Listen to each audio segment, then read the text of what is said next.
Hello there. Welcome to Marital Joy YouTube channel. On this channel, we talk about everything relationship, whether you are single or you are married. This channel is for you.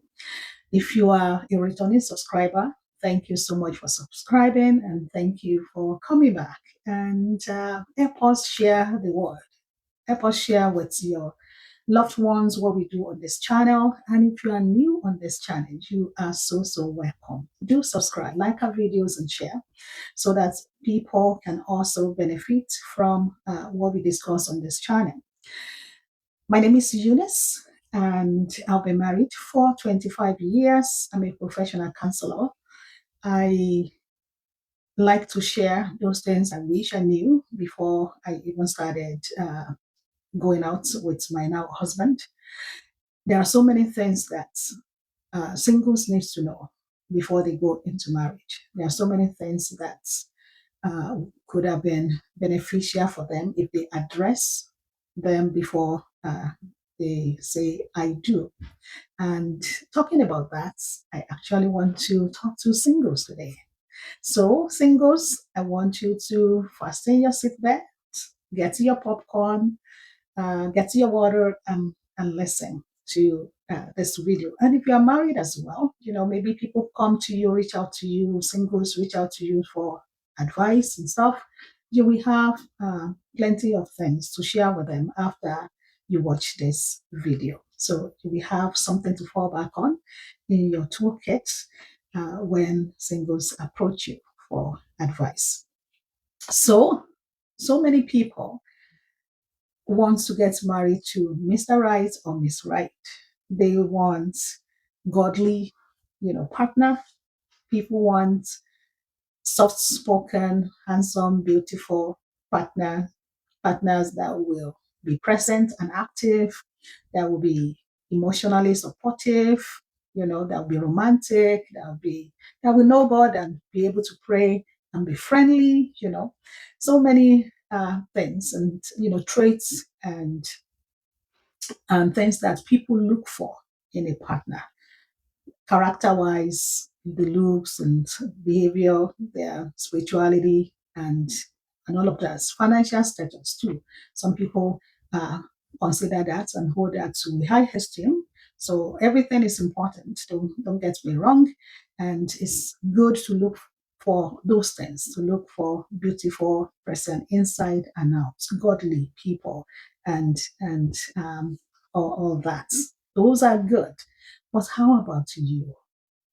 For you to look for godly spouse, beautiful spouse, hygienic spouse, name it. What are you doing to become the one, to become that partner that someone is praying for, dreaming about, and looking forward to meeting one day and very soon? So if you desire good things, are you also prepping yourself to be good for somebody, for someone, for that special person, for your life partner? So today I want to talk about a few things that you need to consider and work on before you even start dating. If you're already dating, before you get married. Number one, how about your past? Do you have traumatic experiences in the past? It could be from your childhood. Maybe you had it rough growing up. So with childhood trauma, if you don't deal with it before you get married, it could be a big problem in your relationship. For example, if you had sexual abuse growing up, might be difficult for you to be intimate with your spouse when you get married because of that past traumatic experience. So you might want to deal with that childhood trauma, whether it's physical abuse, sexual abuse, emotional abuse, neglect, abandonment issues. It could, all of those things could influence and impact your marriage, your relationship. So maybe you experience neglect or abandonment as a child. When your spouse is away, you could become anxious and panic about it because your brain remembers. The brain always remembers. So, with the abandonment issues, some people have anxiety, high anxiety when their spouse is not there. So, and that's not healthy because your spouse cannot be with you 24/7. They might go on a business trip or go away for work, and you will need to be stay by yourself. And how are you going to survive if you struggle with abandonment and you have intrusive thoughts about neglect and your childhood experiences? So, what I suggest you do is go see a therapist. I know you pray. I know you fast. All those are good. God wants us to draw closer to Him. God wants us to talk to Him in fasting and prayer. But Jesus also says, the sick go to the physician. So your childhood trauma, you need to deal with it. Go and see trauma therapists. There are therapists all over the world now. Unlike when I was a child, I didn't know anything about professional therapists or counselor, so I didn't have access to such professionals. But now things have changed. So I want to strongly recommend that you deal with your childhood trauma and all those traumatic experiences that you might have encountered. It could be during your early adult years that you had a terrible relationship, or it could be whatsoever experience. And I don't want you to carry that into marriage. A lot of married couples are struggling now because of unpacked trauma. That's they find it hard to move past it. And we are different. So everyone is different. So everyone is unique in their own right. Some people are able to move forward with, talking to friends, praying, and seeking counsel from their pastor, but some people will need intensive therapy for them to actually uh, heal from their trauma. Please consider seeing a therapist.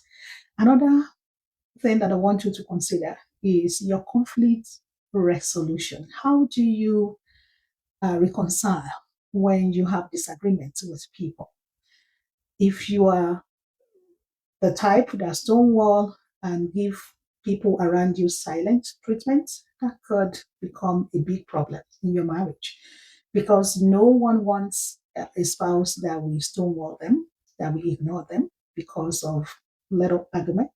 So you might need to work on that. Why are you stonewalling? Why do you give people silent treatment when you have a misunderstanding with them? Why do you find it difficult to break the ice? Why do you find it difficult to manage tension in relationship? It could be friendship, it could be with family members. So, and think of where that is coming from. It's very important for you to uh, explore that. Why do I ignore people? I want you to reflect on that. Why do I ignore people when they step on my toes? Why do I stay away from them? Why do I stonewall? So I want you to think about that and explore it before you go into your marriage. Because if you do go there, you take that into your marriage, there could be a lot of issues because communication is one of the major issues why people come to therapy anyways. So I want you to strongly think about that. And if you are still struggling to move past misunderstanding, you might need to see professional help to help you with how you uh, resolve conflicts. The last thing I want to talk about is emotions. We have so many emotions. Some people categorize them as positive and negative. All emotions have their own place. Whether you call them positive, which is what we all want. We want positive emotions, joy, happiness. We want that. Everyone wants to enjoy, relationships. Everyone wants to be happy. maybe at work, it could be at home, in different relationships that you have. You want to be happy. That is the positive emotion that every one of us wants. But negative emotions too, they have their place. Anger, disappointment, sadness. So we can't shy away from all those. But the one I want to talk about mainly today is anger. How do you manage anger? So when you are angry, what do you do? Do you raise your voice? If you raise your voice at your partner, that can trigger something in them. That could mean a lot of things to them. It could mean that uh, you are trying to control them for some people. For some, that they've had traumatic experiences in their childhood, it could trigger those moments. Like I said, the brain remembers. It could trigger fear in them. It could make them panic. How do you manage your emotion, especially anger? Did you grow up, with parents that are easily angry? They are angry easily. They are always at the edge. They are always yelling and all of that. And before you know it, you see that you also have that trait in you to be angry easily. You need to deal with such before you start a relationship, or if you already started a relationship and your partner is complaining about it, that's you. Everything is, you're angry easily and all of that. You might want to explore that. Is that anger coming from traumatic experiences? Is it coming from your family of origin? Where is it coming from?